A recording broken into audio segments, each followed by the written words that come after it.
मध्य प्रदेश कांग्रेस के सामने दो सबसे बड़ी चुनौतियां।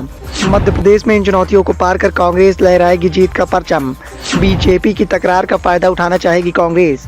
मध्य प्रदेश में इन दिनों सियासी सरगर्मियां काफी तेज हैं। लगातार सियासत के समीकरण को साधने के लिए दोनों दल जद्दोजहद कर रहे हैं। एक तरफ बीजेपी सियासी समीकरण को साधने की कोशिश में जुटी हुई है, तो दूसरी तरफ कांग्रेस भी अपना पूरा दमखम दिखा रही है। मध्य प्रदेश का चुनाव कांग्रेस और बीजेपी के बीच में माना जा रहा है। भले ही अन्य पार्टियों ने चुनाव में हिस्सा लिया हो, लेकिन मुख्य मुकाबला कांग्रेस और बीजेपी के बीच में देखने को मिल रहा है। ऐसे में मध्य प्रदेश कांग्रेस के लिए सबसे बड़ी चुनौतियां भी निकल कर सामने आई हैं।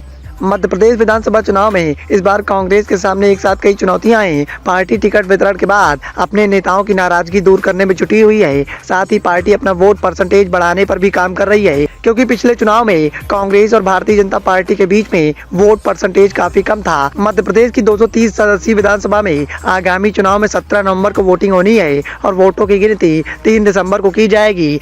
लेकिन बीते चुनाव के आंकड़े कांग्रेस के फेवर में दिखाई नहीं दे रहे हैं। वर्ष 2018 के चुनाव में कांग्रेस को 40.89% वोट मिले थे, जबकि भारतीय जनता पार्टी को 41.02% वोट मिले थे। लोकसभा चुनाव में यह अंतर और बढ़ गया था। तब भारतीय जनता पार्टी को 58% वोट मिले थे, जबकि कांग्रेस के खाते में 34.5% वोट आए थे। ऐसे में कांग्रेस इस बार मतदान को लेकर काफी सतर्क है। चुनाव प्रचार के साथ साथ पार्टी बूथ स्तर पर कार्यकर्ताओं को सक्रिय करने में जुटी हुई है, ताकि ज्यादा से ज्यादा मतदाताओं को पोलिंग बूथ तक लाया जा सके।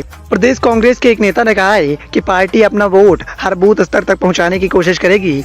इसके लिए पार्टी ने संगठन की मदद से सभी कार्यकर्ताओं को सक्रिय कर दिया है। इसके साथ ही पार्टी उन सीट पर सबसे ज्यादा फोकस कर रही है जहां पिछली बार के चुनाव में जीत हार का अंतर बेहद कम रहा था। वर्ष 2018 के चुनाव में मध्य प्रदेश में 75.63% मतदान हुआ था, जो कि 2013 के मुकाबले करीब 3% अधिक है। पिछले चुनाव में 43 सीट पर कांग्रेस और भारतीय जनता पार्टी के बीच में जीत और हार का अंतर 3% कम था। राज्य में कांग्रेस इस बार सतर्कता से आगे बढ़ रही है।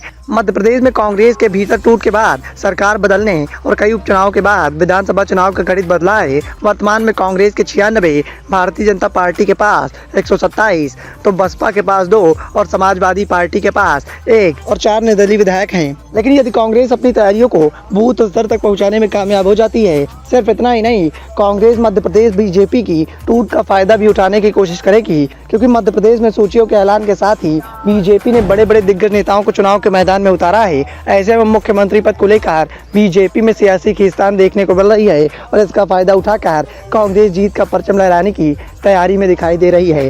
Bureau report, the noise of India.